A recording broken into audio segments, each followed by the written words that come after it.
Price the Lord. வந்தவரும் இருக்கிறவரும் வரப்போகிறோம் ஆகிய ஆண்டவரும் உலக இரட்சகருமாய் இருக்கிற இயேசு கிறிஸ்துவின் விலையேறப்பட்ட நாமத்தில் உங்களை வாழ்த்துகிறேன், வரவேற்கிறேன். கர்த்தர் உங்களை ஆசீர்வதிப்பாராக. ஆண்டவர் நல்லவர். நீங்கள் ஜெபத்தோடு இருங்க. கர்த்தர் உங்களோடு கூட பேசுவாராக. கர்த்தர் நல்லவர். கர்த்தர் நம்மோடு கூட பேசும்படிக்கு நாம் வேதத்திற்கு நேராக நம்முடைய சிந்தைகளை நாம் திருப்புவோம். 105ஆம் சங்கீதம். இன்றைக்கு நாம் இந்த பகுதியை தியானிக்க போகிறோம். 105ஆம் சங்கீதம் 16ஆம் வசனம் முதல் 22ஆம் வசனம் வரைக்கும். சாம் நம்பர் 105 verses 16 through 22 வாசிக்கிறேன், நீங்கள் கவனியுங்கள். 16ஆம் வசனம். அவர் தேசத்திலே பஞ்சத்தை வருவித்து ஆகாரம் என்னும் ஆதரவு கோலை முற்றிலும் முறித்தார். அவர்களுக்கு முன்னாலே ஒரு புருஷனை அனுப்பினார். யோசேப்பு சிறையாக விற்கப்பட்டான். அவன் கால்களை விலங்கு போட்டு ஒடுக்கினார்கள். அவன் பிராணன் இரும்பில் அடைப்பட்டிருந்தது. கர்த்தர் சொன்ன வார்த்தை நிறைவேறும் அளவும் அவருடைய வசனம் அவனை புடமிட்டது. ராஜா ஆள் அனுப்பி அவனை கட்டவிழ்க்க சொன்னான். ஜனங்களின் அதிபதி அவனை விடுதலை பண்ணினான். தன் பிரபுக்களை அவன் மனதின்படி கட்டவும் தன் மூப்பர்களை ஞானிகளாக்கவும் அவனை தன் வீட்டுக்கு ஆண்டவனும் தன் ஆசைகளுக்கெல்லாம் அதிபதியும் ஆக்கினான். அன்பின் பரலோக பிதாவே, இயேசுவின் நாமத்தில் ஜெபிக்கிறோம். ஆண்டவரே, இந்த ஆறுதல் மாதம் நிகழ்ச்சியை கவனிக்கிற ஒவ்வொருவருக்காக ஜெபிக்கிறேன். இந்த நாளின் வார்த்தை இவர்களோடு கூட கர்த்தர் தீர்க்க தரிசனமாய் பேசுவீராக. ஆண்டவர் வார்த்தையில் உண்மை உள்ளவராய் இருக்கிறீர். ஆண்டவரே, உம்முடைய வார்த்தை ஒரு நாளும் ஒழிந்து போவது இல்லை. கர்த்தர் பேசும், கர்த்தர் பேசும். கிருபையின் கரங்கள் அர்ப்பணிக்கிறேன். இயேசுவின் நாமத்தில் ஜெபிக்கிறேன் பிதாவே. ஆமென், ஆமென். Praise the Lord. மீண்டும் ஒரு விசை இயேசுவின் நாமத்தில் வாழ்த்துக்களை உங்களுக்கு தெரிவிக்கிறேன். ஆண்டவர் நல்லவர். இந்த சங்கீதம் 105ஆம் சங்கீதம். ஒருவேளை நீங்கள் வாசித்திருக்கலாம் முழுவதுமாக. 150ஆம் சங்கீதத்தில் 105ஆம் சங்கீதத்தில் நமக்கு 45 வசனங்கள் இருக்கிறது. இந்த சங்கீதத்தை நீங்கள் பார்த்தீங்கன்னா முதல்ல இருந்தே எதை குறித்து பேசப்பட்டிருக்குன்னா, திரும்ப ஒரு விஷயம் எல்லாவற்றையும் நினைக்கிறாங்க. கர்த்தர் எப்படி நடத்தி வந்தார். ஆபிரகாம் காலம் முதல், ஆபிரகாமிலிருந்து ஆபிரகாம், ஈசாக்கு, யாக்கோபு, அதுக்கப்புறமாக யோசேப்பு வாழ்க்கையை பார்க்குறோம். இன்றைக்கி அதை குறித்தான் நாம் தியானிக்க போகிறோம். 16ஆம் வசனத்திலிருந்து, அவர் தேசத்திலே பஞ்சத்தை வருவித்து ஆகாரம் என்னும் ஆதரவு கோலை முற்றிலும் முறித்தார். அவருக்கு முன்னாலே ஒரு புருஷனை அனுப்பினார். அவர்களுக்கு முன்னாலே ஒரு புருஷனை அனுப்பினார். The man who sent by God. The man who sent by God. ஆபிரகாமோடு கர்த்தர் வாக்குத்தத்தம் பண்ணினார். ஈசாக்கோடு கூட கர்த்தர் வாக்குத்தத்தம் பண்ணார். யாக்கோபோடு கூட கர்த்தர் வாக்குத்தத்தை நினைவு கூர்ந்து புதுப்பித்த அந்த வாக்குத்தத்தத்தை யாக்கோபு வாழ்க்கையில் நிறைவேற்றினார்.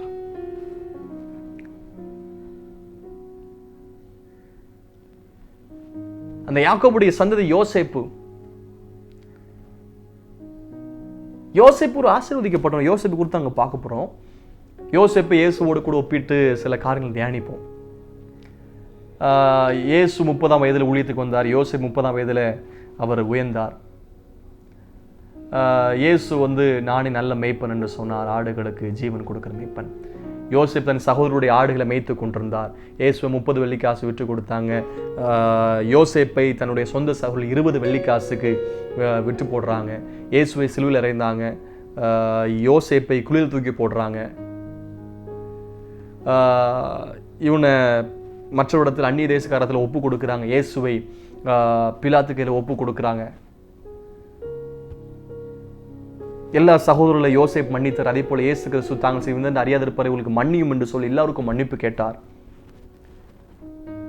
எல்லோருக்கும் ஆசீர்வாதமாக இயேசு கிறிஸ்து மாறினார். அதே போல எல்லோருக்கும் ஆசீர்வாதமாக யோசேப்பு மாறினார். இப்படி பல காரியங்களை தியானிக்க முடியும். யோசேப்பு பொதுவாக அநேக வாலிபர் கூடுகள் இதை குறித்து பேசுவாங்க. இந்த கர்த்தர் உங்களோடு கூட தீர்க்க தரிசனமாய் பேச போகிறார்.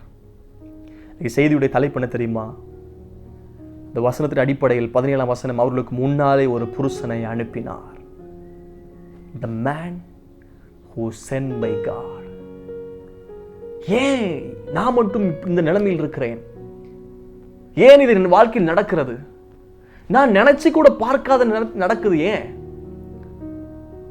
தகுதி இல்லாத காரியம் நடக்குது? ஏன் ஆண்டவர் ஒருபோதும் தீமை செய்கிற தேவன் அல்ல, சகலத்தையும் நன்மைக்கு எதுவாய் செய்கிற கர்த்தர். ஏன் யோசேப்பை முதலாவதாக இந்த தேசத்தில் அனுப்பினார் என்று சொன்னால், ஒரு ஆசீர்வாதத்துக்காக அனுப்பியிருக்கிறார். அவர் ஒரு நன்மைக்காக அனுப்பியிருக்கிறார். ஒருவேளை அந்த நேரத்தில் நடந்த நேரத்தில் நன்மைக்கு ஏதும் இல்லாத போல் இருக்கலாம், ஆனால் ஏதோ ஒரு திட்டம் இருக்கிறது, தரிசனம் இருக்கிறது. அதை நிறைவேற்றுவதற்காகத்தான் கர்த்தர் ஒரு புருஷனை முன்பதாக அனுப்பினார். யோசேப்பு சிறையாக விற்கப்பட்டான். ஒருவன் சிறையாக விற்கப்பட்டாலும், அவன் தூக்கி போடப்பட்டாலும், அவன் கர்த்தரால் அனுப்பிவிடப்பட்டவன். Sent by God. அன்புக்குரியவர்களை நீங்கள் மறந்துவிட வேண்டாம். நீங்கள் கர்த்தரால் நியமிக்கப்பட்டவர்கள், கர்த்தரால் அழைக்கப்பட்டவர்கள், கர்த்தரால் முன்குறிக்கப்பட்டவர்கள். யோசேப்பின் தேவன் மாத்திரமல்ல, அவர் உங்களுடைய தேவன். யோசேப்பின் சரித்திரம் உங்களுக்கு தெரியும். சின்ன வயதிலே தன்னுடைய தாயை இழந்தவர். யோசேப்பு அதிகமாக ஆசீர்வாதத்தை சுதந்திரித்தவருங்க. தலைவன ராஜாவுடைய அடுத்த பதவியில மாறுறாரு. சகல ஞானம் இருந்தது, விசேஷித்த ஆவி யோசேப்புக்குள் இருந்தது. யோசேப்பு பரிசுத்தமான இருந்தார், பாவத்தை விட்டு விலகி ஓடினார், தேவனுக்கு பயந்தவர்.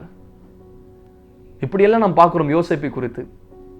யாக்கோபு தன்னுடைய பிள்ளைகளை ஆசீர்வதிக்கும் போது கடைசி காலத்துல ரூபனுக்கு சேஷ்ட புத்திரவாக வரணும், ஃபர்ஸ்ட் ஃப்ரூட். ரூபனுக்கு வரல. பாருங்க, ராகேலுடைய மூத்த குமாரன் யோசேப்புக்கு அது கிடைக்கிறது. யோசேப்பு அப்படி விளையாடப்பட்டவன், ஆசீர்வாதத்தை சுதந்தரித்தவன். அனுப்பினார். அவன் கால்கள் விலங்கு போட்டு ஒடுக்கினார்கள். அவன் பிராணன் இரும்பில் அடைப்பட்டிருந்தது. இந்த பாருங்க 17 வசனம், 16, 17, 18 இந்த 3 வசனம், இது ஒரு பகுதி. அது ஒரு 19 வசனம் பாருங்க, வித்தியாசமா இருக்கும். கர்த்தர் சொன்ன வார்த்தை நிறைவேறும் அளவும் அவருடைய வசனம் அவனை புடமிட்டது. அதுக்கப்புறம் 20 வசனம், 21, 22 நான் வாசிக்கும் போது கவனிங்க. ராஜா ஆள் அனுப்பி அவனை கட்டவிழ்க்க சொன்னான். ஜனங்களின் அதிபதி அவனை விடுதலை பண்ணினான். தன் பிரபுக்களை அவன் மனதின்படி கட்டவும், தன் மூப்பர்களை ஞானிகளாக்கவும், அவனை தன் வீட்டுக்கு ஆண்டவரும் தன் ஆசைகளுக்கு எல்லாம் அதிபதியும் ஆக்கினான். From here what you learn. இதெல்லாம் நம்ம என்ன கற்றுக் கொடுக்கிறோம்? முதல் 3 பகுதி 16, 17, 18 வசனம் கடந்த காலம். இப்போ அதாவது கஷ்டத்தின் காலம் அப்படி பார்க்கலாம். கஷ்டத்தின் காலம், உபத்திரவத்தின் நேரம், புடம்பிடுகிற நேரம். அதுக்கப்புறம் 20 வசனம், 21, 22 இது ஆசீர்வதிக்கப்பட்ட நேரம், உயர்வின் காலம். இந்த 2 பகுதிக்கு நடுவில் பாருங்க ஒரு வசனம், அருமையான ஒரு வசனம். கர்த்தர் சொன்ன வார்த்தை நிறைவேறும் அளவும் அவருடைய வசனம் அவனை புடம்பிட்டது. ஐயா அம்மா சோர்ந்து போக வேண்டாம். கர்த்தர் அனுப்பியிருக்கிறாரு, கர்த்தர் ரட்சித்திருக்கிறாரு, கர்த்தர் உங்களை மீட்டிருக்கிறாரு, கர்த்தர் நல்ல வேலையை கர்த்தர் கொடுத்திருக்கிறாரு. கர்த்தர் ஏன் அதை படிக்க வச்சாரு? ஒருவேளை குழம்பி கொண்டிருக்கலாம். இல்லை, கர்த்தருடைய வசனம் இது புடமிடுகிற நாட்கள். தேவனுடைய வசனம் இது உங்களை சுத்திகரிக்கிற நாட்கள். ஏன் இப்படி நடக்குது? ஏன் இப்படிப்பட்ட நஷ்டம்? இல்லை, கர்த்தருடைய வசனம் உங்களை புடமிடுகிறது. கர்த்தருடைய வசனம் உங்களை புடமிடுகிறதாக எண்ணுங்கள். தேவனுடைய வசனம் உங்களை சுத்திகரிக்கிறதா எண்ணுங்கள். கர்த்தருடைய வசனம் உங்களை உருவாக்குகிறதா எண்ணுங்கள். கர்த்தருடைய வசனம் உருவாக்கப்பட்டது பின்பதாக உங்கள் வாழ்க்கை செழிக்கும். யோசேப்புடைய வாழ்க்கை கர்த்தருடைய வசனம் புடமிட்டதுக்கு பின்பதாக அவன் வாழ்க்கையில் கட்டவிழ்க்கப்பட்டது. வாழ்க்கை பாருங்க, ராஜாவுடைய ஆள் அனுப்பி, ராஜா ஆள் அனுப்புறாருங்க. King sent a man to him to deliver him from the prison. அவனை கட்டவிழ்க்க சொன்னான். வசனம் புடமிட்டதுக்கு பின்பதாக கர்த்தர் கட்டவிழ்ப்பார். உங்களை தூசித்த மனிதர்கள் அதன் நடுவில் கர்த்தர் உங்கள் தலைகளை உயர்த்துவார். எந்த ஆளு சிறைச்சாலை தூக்கி கொண்டு போட்டானோ அதே ஆள் திரும்ப போய் வாராரு. ராஜா கூப்பிடுறாரு, கட்டவிழ்ங்க. பல விதங்களில் பல காரியங்கள் செய்ய முடியாமல் கட்டப்பட்ட நிலைமை போல் இருக்கிறதோ, இந்த வார்த்தை கேட்டுக்கொண்டிருக்கிற நேரத்தில் உங்கள் வாழ்க்கையில் கட்டவிழ்க்கப்படுவதாக. வசனம் புடமிட்டதுக்கு பின்பதாக வசனத்துக்கு முக்கியத்துவம் கொடுங்க. வசனம் புடமிடும். பலரை வசனம் புடமிட்டது. எரேமியா வசனம் புடமிட்டது. தாவீதை வசனம் புடமிட்டது. நாத்தான் தீர்க்கதரிசி சொல்லும் போது வசனத்தை கை கொள்றார். ஆண்டவரே மன்னிச்சிருங்க. பல எச்சரிப்பின் வசனம் கொடுக்கப்படும் போது புடமிடுகிறதா நாம் எண்ணாமல் இதை நம்மை குத்தி பேசுகிறதா நாம் எண்ணினோமே.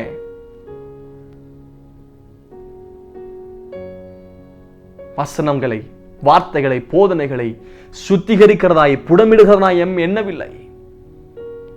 தோமாட்ட பேசுறார், கண்டு விசுவாசிப்பவனை காட்டிலும் காணாமல் விசுவாசிக்கிறவன் பாக்கியவான்.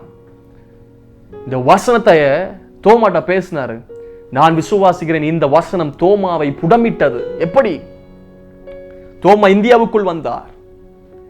இப்ப இந்தியாவில் கோடிக்கணக்கான ஜனங்கள் ஆண்டவர் இயேசுவை ஆராதிக்கிறோம். சபைகள் வந்திருக்கிறது, மிஷனரிகள் வந்தாங்க.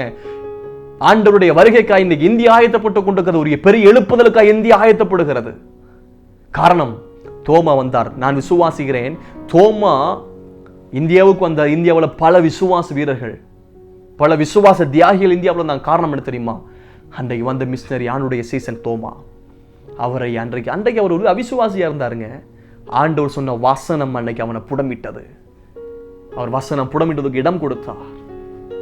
யூதாஸ் காரியத்தை பல எச்சரிப்பு கொடுத்தார். 7 எச்சரிப்பு கொடுத்தார். எச்சரிப்பு கொடுக்கும் போது வசனம் புடமிடுகிறதா எண்ணவில்லை. ஆரம்பத்தில் இருந்து பலர் பார்க்க முடியும். சிம்சன் வசனம் புடமிடுகிறதா எண்ணவில்லை. வசனம் புடமிடுகிறதா எண்ணினீங்கள் என்று சொன்னால் நீங்கள் உயர்வீர்கள், நீங்கள் ஆசீர்வதிக்கப்படுவீங்க, நீங்க கனப்படுத்தப்படுவீங்க. வசனம் புடமிடுவதற்கு நீங்கள் உங்களை அர்ப்பணிங்க. தேவனுடைய சித்தத்துக்கு ஏதுவாய், தேவனுடைய திட்டத்துக்கு ஏதுவாய் நம்மை உருவாக்கும். ராஜா ஆள் அனுப்புறார். திரும்ப கட்டவிழ்க்க சொல்றாங்க. கட்டவிழ்க்கப்படுகிறது. ஜனங்களின் அதிபதி அவனை விடுதலை பண்ணினான். ஒரு விடுதலை உண்டாகிறது. வசனம் புடமிட்டதுக்கு பின்பதாக கட்டவிழ்க்கப்படும். வசனம் புடமிட்டதுக்கு பின்பதாக விடுதலை உண்டாகும். அப்புறம் பாருங்க, அவன் பிரபுக்களை, தன் பிரபுக்களை அவன் மனதின்படி கட்டவும், தன் பிரபுக்களை அவன் மனதின்படி கட்டவும். யோசேப்புக்குள் மனதில் என்ன திட்டம் யோசனை வச்சிருந்தாரோ அதன்படி நடக்கும் என்பதை அங்கு வெளிப்படுத்துகிறார். வசனம் புடமிட்டது பின்பதாக கர்த்தர் உங்களுக்குள் மன விருப்பத்தை சித்தத்தின்படி வைத்து அதை நிறைவேற்றுவாராக. ஒருவரும் எதிர்த்து நிற்க முடியாது. விரதமாய் உருவாக்கப்படுகிற ஆயுதம் வாய்க்காதே போகும். இந்த வார்த்தை தான் அது. யோசேப்பு தன் மனதின்படி பிரபுக்களை கட்டணும், தன் மூப்பர்களை ஞானிகளாக்கவும். மூப்பர்களை ஏற்கனவே வயந்து முதிர்ந்தவங்க மூப்பருங்க, அவர்களை ஞானியாக்கணும். யோசேப்பு பாருங்க, மற்றவர்களை ஞானியாக்கத்தக்க அளவிற்கு உயர்வை கொடுத்தார். காரணம், வசனம் புடமிடுகிறதா எண்ணினான். கர்த்தருடைய வசனம் புடமிடுவதற்கு காத்து கொண்டிருந்தான். இப்ப பாருங்க, கர்த்தர் சொன்ன வார்த்தை நிறைவேறும் அளவும் பாருங்க, அவனை தன் வீட்டுக்கு ஆண்டவனும், ஆண்டவன் காட், ஒரு உயர்ந்தவன், மாஸ்டர் என்ற அர்த்தம். வீட்டுக்கு அதிபதி, தன் ஆஸ்திகளுக்கெல்லாம் அதிபதி ஆக்கினான்.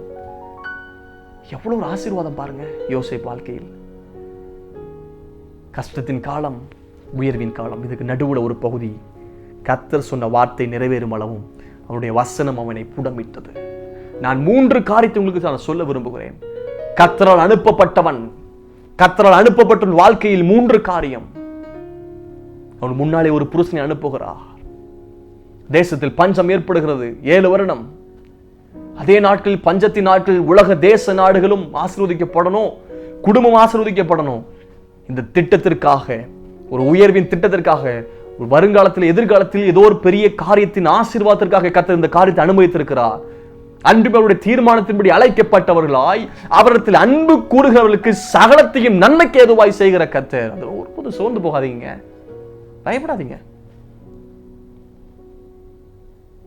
நான் பைபிள் காலேஜ் படித்தேன்.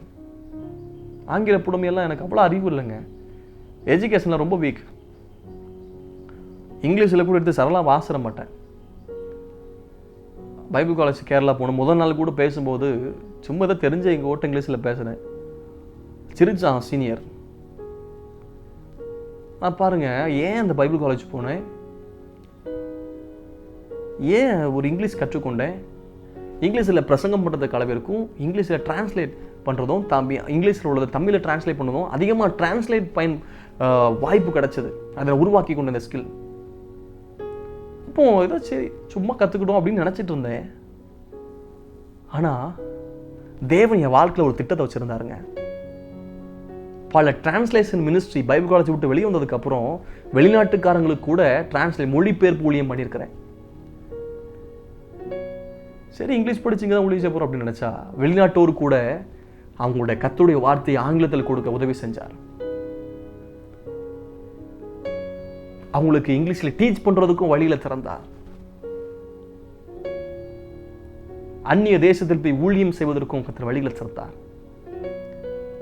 அப்போ ஒரு நாள் அந்த காரியத்தை கர்த்தர் உருவாக்குகிறாரு. தலைமைத்துவ பயிற்சியை நான் பெற்றுக்கொண்டேன். ஏன் இந்த தலைமைத்துவ பயிற்சியை பெற்றுக்கொள்கிறேன் அப்படின்னு அன்னைக்கு எனக்கு தெரியல. பட் இப்போ தெரியுது, என்னை ஒரு தலைவனாய் உருவாக்குவதற்காக அன்றைக்கு தலைமைத்துவ பயிற்சியை கொடுத்தார். அதற்காகத்தான் பின்பதாக கர்த்தர் உருவாக்க போக வேண்டிய காரியத்தை, பின்பதாக கர்த்தர் செய்ய வேண்டிய காரியத்தை முன்பதாக கர்த்தர் நம்மை உருவாக்குகிறார். He is molding us. He is preparing for the revival. He is preparing for us for the great blessing. ஒரு பெரிய ஆசீர்வாதத்துக்காக கர்த்தர் நம்மளை உருவாக்குகிறார். 3 காரியம் அனுப்பப்பட்ட மனுஷன். 1 God's word. 19 வசனத்தில் பார்க்கிறோம், கர்த்தர் சொன்ன வார்த்தை நிறைவேறும் அளவு அவருடைய வசனம். 3 காரியம். 1 கர்த்தருடைய வசனம், God's word, கர்த்தருடைய வார்த்தை. உயர்வுக்காக கர்த்தருடைய வார்த்தை தேவை. அதிலே வார்த்தை இருந்தது, அந்த வார்த்தை தேவனிடத்தில் இருந்தது, அந்த வார்த்தை தேவனாய் இருந்தது. ஒன்றுமில்லாமல் இருந்து எல்லாவற்றையும் உருவாக்கினார். He created everything by his word. வார்த்தையில் உருவாக்கின கர்த்தர், வார்த்தையில் வல்லமை இருக்கிறது. ஒரு வார்த்தை சொன்ன போது வேலைக்காரன் சுஸ்தமாவான். கர்த்தருடைய வார்த்தைகள் ஜீவன் இருக்கிறது. கர்த்தருடைய வார்த்தையில் அபிஷேகம் இருக்கிறது. மனுஷன் அப்பத்தினால் மாத்திரமல்ல, கர்த்தருடைய வாயிலிருந்து புறப்படுகிற ஒவ்வொரு வார்த்தையினாலும் பிழைப்பான். கர்த்தருடைய வார்த்தை, வார்த்தை இருக்குதுங்க, சோர்ந்து போகாதீங்க. ஐயோ அதில ஒன்றும் இல்லையே, பூமியான ஒழுங்கின்மையா இருக்குது, வெறுமையா இருக்குது, ஆழத்தின் மேல் இருள் இருக்கிறது அப்படின்னு சொல்லி யோசிக்கலாம். ஒன்றும் இல்லாமல் இருக்கலாம். ஆனா தேவனுடைய வார்த்தை உண்டு, கர்த்தருடைய வார்த்தை உண்டு, தேவனுடைய வார்த்தை உண்டு. That is a word of God. ராத்திரி முழுவதும் பிரயாசப்பட்டு ஒண்ணும் அகப்படல, ஆகிலுடைய வார்த்தையின்படி வளைய போடுறேன். ஆகிலுடைய வார்த்தைப்படி ஒருவேளை ஒன்றும் இல்லாமல் இருக்கலாம், ராத்திரி முழுவதும் பிரயாசப்பட்ட வார்த்தையின்படி வளைய போடுங்க. There is a word of God. வார்த்தையில் ஜீவன் இருக்கிறது. வானம் பூமி ஒளிந்து போனாலும் கர்த்தருடைய வார்த்தை ஒரு நாள் ஒளிந்து போவது இல்லை. God's word. யோசேப்பு கர்த்தருடைய வாக்குத்தத்தம் இருந்தது, சொப்பன மூலமாய் பேசியிருந்தார். அது மற்றவங்களுக்கு வேடிக்கையா இருந்தது, இலக்காரமா இருந்துச்சு. ஆனா ஏற்ற சமயத்தில் கர்த்தர் யோசேப்பை உயர்த்தினார். இரண்டாவதாக God's time. தேவனுடைய நேரம். தேவனுடைய நேரம், ஆண்டுடைய நேரம் ஒன்று இருக்கிறது. வேலை சோர்ந்து இருக்கலாம். ஐயோ எப்போ என் வாழ்க்கையில துளிர் வரும், எப்போ என் வாழ்க்கையில உயர்வு வரும். நீங்க ஆதியாகமம் 40ஆம் அதிகாரத்தில் பார்த்தீங்கன்னா, அங்க சிறைச்சாலையில் யோசேப்பு இருக்கிறார், சுயம்பாகி பான பாத்திரக்காரன். அப்போ 2 பேரும் சொப்பனம் பார்த்து கலங்கி இருக்கிறாங்க. அப்போ சொப்பனத்துடைய விளக்கத்தை யோசேப்பு பான பாத்திரக்காரனுக்கும் சுயம்பாகி சொல்றார். அப்போ பான பாத்திரக்காரர் சொல்றாரு, நீ வாழ்வடைஞ்சிருக்கும் போது என்னை பற்றி ராஜாவிட்ட சொல்லி என்ன நினைச்சிருப்பான்னு சொல்றாரு. ஆனா 40ஆம் அதிகாரம் கடைசி வசனம் பார்த்தீங்கன்னா, அந்த பான பாத்திரக்காரன் நினையாமல் போனான். பான பாத்திரக்காரன் சொப்பனம் அர்த்தம் சொன்னது மாதிரியே நடந்துச்சுங்க, தீர்க்க தரிசனமா. ஆனா ஆசீர்வாதம் பெற்ற போது யோசேப்பு மறந்து போனான். ஒருவேளை பானம் பாத்திரக்காரன் நினைச்சு ராஜாட்ட சொல்லியிருந்தான், ராஜாவே யோசேப்புன்னு ஒருத்தன் உள்ள இருக்கிறான், பாவம் தப்பு பண்ணாதவன், சின்ன பையன், அவங்க சகோதரர் விட்டு போட்டாங்க, இங்க ஐயோ தேவையில்லாத குற்றத்தின்படி உள்ள போட்டாங்க, நல்ல பையன், அவன் தான் எனக்கு சொப்பனத்தை அர்த்தம் சொன்னா, நல்ல தீர்க்கதரிசி, தேவன் கூட இருக்கிறாருன்னு சொல்லியிருந்தா ராஜா என்ன பண்ணிருப்பா தெரியுமா? ஐயோ பாவம் சின்ன பையன் சொல்லிட்டு வெளியே கொண்டு வந்து பத்திரமா வீட்டுக்கு அனுப்பியிருப்பாரு. தேவ திட்டம் நிறைவேறிருக்காது, உயர்வு வந்திருக்காது.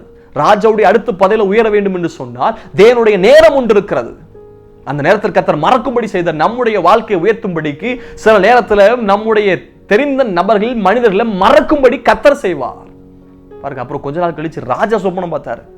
ராஜா சொப்பனம் பார்த்து கலங்கும் போது தான் பான பாத்திரக்காரங்க நினைவு வருது, ஐயோ ஒருத்தர் இருந்தானே யோசேப்பு, நம்முடைய சொப்பனத்துக்கு விளக்கம் சொன்னானே. அப்ப சொல்ற ராஜா இப்படி ஒரு ஆள் இருக்கிறாரு, சொப்பனம் சூப்பரா அர்த்தம் சொல்லுவான். பாருங்க, ஏற்ற நேரம் ஒன்று இருக்கிறது. உயர்வுக்காக ஏற்ற நேரம் இருக்கிறது, கணத்திற்காக ஏற்ற நேரம் இருக்கிறது. ஒருவேளை கலங்கலாம், ஐயோ என்னை கட்டுறாங்களே, யோசேப்பு சரியா விற்கப்படுறானே, அவன் கால்களை விளங்க போட்டு ஒடுக்குனாங்களே, அவன் பிராணன் இரும்பில் அடைக்கப்படுகிறதே, அடைக்கப்படட்டும், நிந்திக்கப்படலாம், தூஷிக்கப்படலாம். தேவனுடைய நேரம் ஒன்று இருக்கிறது. ஒருவேளை நீங்கள் எதிர்பார்த்த நேரத்தில் நடக்காமல் இருக்கலாம். தேவன் முன் குறித்த நேரத்தில் சகலத்தையும் செய்ய வல்லவர். அவர் செயலித்து ஒரு நாளும் தடைபடுவது இல்லை. கர்த்தர் சகலத்தையும் அதினதின் காலத்தில் நேர்த்தியாய் செய்கிறாராம். அவரே ஆதியும் அந்தம். He is a beginning and the end. He is Omega, Alpha, the A to Z. எல்லாம் அவர் தாங்க. நேரத்துக்கு முதல்ல முடிவு அவர் தான். ஆனா பாருங்க, அவர் டைம்ல கரெக்டா இருக்கிறார். சகலத்தின் நேர்த்தியா செய்கிறார். இயேசு சொல்றாங்க, காண ஒரு கலைஞர் வீட்டுல என் வேலை இன்னும் வரல. S time. அவர் நேரத்துல செய்கிறார். சோர்ந்து போகாதீங்க. அவர் தாமதிக்கிறார்னா தடை பண்றான்னு அர்த்தம் இல்லை. Is delay is not God's denial. காத்துருங்க, கர்த்தருடைய நேரத்துக்கு காத்துருங்க.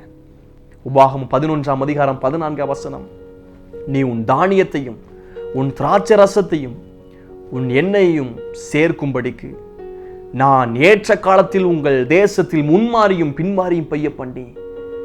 ஏற்ற காலத்தில், உபாகம் 28:12, ஏற்ற காலத்தில் உன் தேசத்தில் மழை பெய்யும், நீ கையிட்டு செய்யும் வேலைகளெல்லாம் ஆசீர்வதிக்கும். யோபு 5:26, தானியம் ஏற்ற காலத்தில் அம்பாரத்தில் சேர்கிறது போல ஏற்ற காலத்தில்.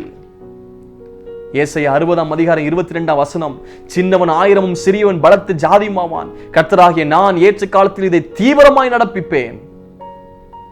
கலாத்தியர் 6ஆம் அதிகாரம் 9ஆம் வசனம், நன்மை செய்கிறதில் சோர்ந்து போகாமல் இருப்போமாக, நாம் தளர்ந்து போகாதிருந்தால் ஏற்ற காலத்தில் அறுப்போம். 1 பேதுரு 5ஆம் அதிகாரம் 6ஆம் வசனம், ஆகையால் ஏற்ற காலத்திலே உன் தேவன் உங்களை உயர்த்தும்படிக்கு அவருடைய பலத்த கைக்குள் அடங்கி இருங்கள். ஏற்ற காலத்தில் உயர்த்தும்படி அவருடைய பலத்த கரத்தில் அடங்கிருங்க. ஏற்ற நேரம். யோசேப்பு வாழ்க்கையில் ஏற்ற நேரத்தில் பாருங்க, கர்த்தருடைய வார்த்தை நிறைவேறும் அளவும் ஏற்ற நேரத்தில் உயர்த்துவார். நம்ம நினைச்ச நேரத்தில், யோசித்த நேரத்தில் நடக்காம இருக்கலாம். தேவன் முன் குறித்த நேரத்தில் நடக்கும். சகலத்தையும் செய்வார். ஆண்டுடைய நாமத்து மகிமை உண்டாகட்டும். பல சாட்சிகள் கேட்கும்போது தேவனை மகிமைப்படுத்திருக்கிறேன். அவங்களும் சாட்சியில சொல்லும்போது தேவனை மகிமைப்படுத்துறாங்க. சபைக்கு ஒரு கஷ்டப்பட்ட குடும்பம், வீடு இருக்கும்போது சின்னதாக மேலே போட்டு ஒரு சின்ன செட் போட்டுக்கிறாங்க சைடில். அப்போ பலரும் யோசிக்கிறாங்க, இப்போ ஒரு வீடு இருக்குது, எதுக்கு நீங்கள் இதெல்லாம் செட்டு போடுறீங்க? அப்பவுமே பாருங்க, சின்ன தட்டியெல்லாம் வாங்கி வச்சிருக்கிறாங்க. பழைய வீடு தான், இடிச்சு இப்போ புது வீடு கட்டி கொண்டிருக்கிறாங்க. கெட்டும்போது சொல்றாங்க, அன்னைக்கு எப்படிலாம் ஜனங்கள் சொன்னாங்க, இப்போ அந்த வீடு கட்டி கொண்டு இருக்கிறாங்க, இருக்க இடம் இல்லை, ஆகவே ஏற்கனவே போட்டு சீட்டு போட்டு இருக்கிறாங்க. பாருங்க, அன்னைக்கு எங்களுக்கு தெரியல, இப்போ தெரியுது. நாங்கள் இன்றைக்கு அதில் இருக்க வேண்டும் என்பதற்காக அன்னைக்கே கொடுத்துருக்கிறாரு. இன்னைக்குன்னா அதை கஷ்டப்படணும், வாங்கணும். ஆனால் அன்றைக்கே எங்களுக்கு எல்லாம் ஆயத்தப்படுத்தப்பட்டிருக்கிறது. தேவன் நேரத்தை ஒன்று வச்சிருக்கிறார். நேரத்தில் கத்த செய்வார். 3வது, காட்ஸ் வேஸ். தேவனுடைய வழிகள். தேவனுடைய வார்த்தை, காட்ஸ் வேர், காட்ஸ் டைமிங், காட்ஸ் வேஸ். அவனுடைய வழிகள். மனுஷனுக்கு செம்மையாய் தோன்றுகிற வழிகள் உண்டு, நமக்கு செம்மையா தோன்றுற வழிகள். கர்த்தர் சொல்றாரு, நான் உனக்கு போதி நடக்க வேண்டிய வழியை உனக்கு காட்டுவேன், உண்மையில் கண்ணை வைத்து உனக்கு ஆலோசனை சொல்லுவேன். என் நினைவுகள் உங்கள் நினைவுகள் அல்ல, உங்கள் வழிகள் என் வழிகளும் அல்ல என்று கர்த்தர் சொல்லுகிறார். ஏசாயா 55:8. எசேக்கியேல் 18:29 பார்த்தீங்கன்னா, இஸ்ரவேல் வம்சத்தாரே ஆண்டுடைய வழி செம்மையா இருக்கவில்லை என்கிறார்கள். இஸ்ரவேல் வம்சத்தாரே, என் வழிகள் செம்மையா இருக்கிறதோ? ரோமர் 11:33, அவருடைய வழிகள் ஆராயப்படாதவைகள். அதாவது பாருங்க, ஆண்டவர் தான் வழிங்க. புது வழியில திறக்கிறவர், வழியே இல்லாத இடங்களை வழி திறக்கிறவர். அவரை வழி, சத்தியம், ஜீவன். புது வழியை தருவார், வழிகளை திறந்து கொடுப்பார். ஆனா முழு வழியை காண்பிக்க மாட்டார். முழு வழியை காண்பிச்சா என்ன நடக்கும்னா, ஒருவேளை அது கரடு இருக்கும், முரடு இருக்கும், பள்ளம் இருக்கும், உயரம் இருக்கும், மலை இருக்கும். பார்த்தோன்னே சோர்ந்து போறோம், ஐயோ ஏன் இப்படி ஆண்டவர், ஏன் இப்படி பண்றது, கஷ்டம் நஷ்டம். ஆனா ஒருவேளை முழு வழி காமிக்கும் போது அந்த வழி முழுதும் செழிப்பா இருந்துச்சு, நமக்குள்ள தெனாவட்டு வந்துடும். எல்லாம் செழிப்பா இருக்கிற ஆண்டவர் தேடணும். ஆனா பாருங்க, புது வழியில கத்து நடத்தினார் இஸ்ரவேல் ஜனங்களை. அறியாத வழிகள், குருடர்கள் அறியாத வழியில் நடத்துகிறார். பொதுவாக கானான் தேசம் போறதுக்கு வணிக பாதை உண்டு, பிசினஸ் பீப்புள் போற பாதை உண்டு, ராயல் பாத்துன்னு உண்டு. ராயல் பாத்துனா ராஜாக்கள் உங்களை பயன்படுகிற பாதை. இன்னொரு பாதை இவங்க போன பாதை, புது பாதை, யாரும் நடந்திராத பாதை. செங்கடல் பாதை திறந்தார். செங்கடல் போனப்பதான் தெரியும் அங்கதான் பாதை இருக்குது. ஒருவேளை எங்க பாதை இருக்குன்னு சொல்லி தெரியாமல் இருக்கலாம். யோசேப் சிறைச்சாலை தூக்கி போட்டாங்க. ஐயோ எங்க பாதை இருக்கு, நான் வெளியே வர்றதுக்கு. அங்க சிறைச்சாலையிலேயே அற்புதம் நடந்துச்சுங்க. அங்கே ஒவ்வொருக்கும் சொப்பனத்தை விளக்கத சொன்னார். ஐயோ அந்நிய தேசத்துல விட்டு போட்டாங்களே, எங்க உயர்வதற்கு அந்நிய தேசத்திலே வழி இருக்குதுங்க. எங்கே ஒதுக்கப்பட்டீங்க, எங்கே பிரச்சனை இருந்துச்சோ, எங்கே ஒன்றும் கிடைக்கலையே, அதன் நடுவிலே வழி இருக்குது. யோர்தானா, யோர்தான் நடுவில் வழி இருக்குது. கண்மலையா, கண்மலையிலே பாதை இருக்குது. கண்மலையில் தான் ஆசீர்வாதம் இருக்குது. வனாந்தரமா, மாறாவா, அதிலேயே மதுரம் இருக்குது. வனாந்தரமா அங்கே தான் பெய்யும், காடைகள் வரும், அங்கே தான் மண்ணா பொழியும். ஐயோ நடத்த ஒண்ணும் இல்லையே, வனாந்தரமே, அங்கதான் மேக சமம் அக்கினி சமம் இருக்கிறது. தேவன் நடத்துகிறவர். ஐயோ எரிகோ, ஐயோ எரிகோல தான் வழி இருக்குது. கர்த்தர் முன்பதாக வழி வச்சிருக்கிறாங்க. விசுவாசோடு போங்க. ஒவ்வொரு ஸ்டெப்பை கர்த்தர் காண்பித்து நடத்துவார். யோசிப்பு உயர்த்தின கர்த்தர் உங்களை உயர்த்துவார். 3 காரியம் இந்த வசனத்தில் கற்றுக்கொண்டோம். கர்த்தர் சொன்ன வார்த்தை நிறைவேறும் அவருடைய வசனம் அவனை புடமிட்டது. 1 காட்ஸ் வேர்ட், 2வது காட்ஸ் டைமிங், 3வது காட்ஸ் வேஸ். கர்த்தருடைய வார்த்தை, கர்த்தருடைய நேரம், கர்த்தருடைய வழிகள். கர்த்தர் உங்களை ஆசீர்வதிப்பார். உங்களுக்காக ஜெபிக்கிறேன். அன்பு தகப்பனே, இயேசுவின் நாமத்தில் ஜெபிக்கிறேன். கேட்ட வார்த்தை பிரகாரமா யோசேப்பு வாழ்க்கையில் உயர்வு இருந்தது போல் உயர்வை கர்த்தர் கட்டளையிடுவீராக என்று சொல்லி ஜெபிக்கிறேன். ஹல்லேலூயா, ஹல்லேலூயா, ஹல்லேலூயா. வசனம் புடமிடுகிறதா எண்ணி கர்த்தருடைய வார்த்தையை பெற்றுக்கொண்டு கர்த்தருடைய நேரத்திற்காக காத்திருந்து கர்த்தருடைய வழிகளில் பொறுமையாய் நடப்பார்களாக என்று சொல்லி ஜெபிக்கிறேன். உயர்வை கட்டளையிடும் இயேசுவின் நாமத்தில் ஜெபிக்கிறேன் பிதாவே. ஆமென், ஆமென். God bless you. Praise the Lord.